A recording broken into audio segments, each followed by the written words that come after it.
I really remember Mum and Dad taking me to see the Australian Ballet at the Palais Theatre. Had great memories of, from a very young age, watching professional dancers on stage. I did full-time ballet for 2.5 years, and it was through that process that I learned about anatomy, about exercise prescription. I think that really sparked my interest in the physiotherapy. I went to La Trobe and I studied a Bachelor of Science in Physiotherapy. I did a graduate diploma in sports physiotherapy. As a part of that, you do a clinical placement, and I was lucky enough to be able to get my placement at the Australian Ballet. La Trobe has had the most incredible impact on my life. I've been challenged, but I've also had great success.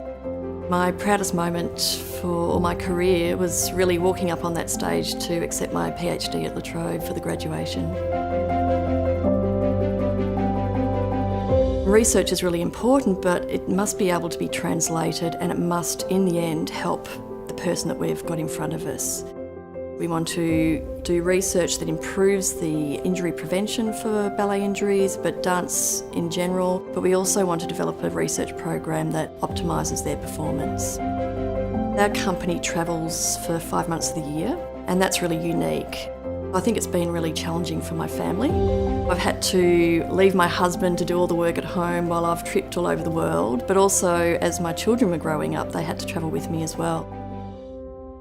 My son knows pretty much all the big parks in all the major cities. I feel like you're always working at the edge.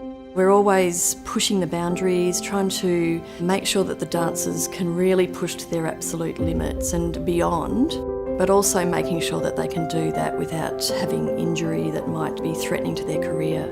It's not just about physiotherapy, but all the health sciences and the disciplines that are required to help their mental and physical well-being.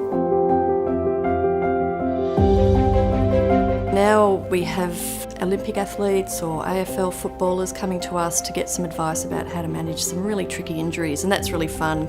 I have the hard work leading up to an opening night, but what's really great is that once I leave the physio behind, I can race over the road, have a glass of bubbly and meet up with friends and go to the ballet.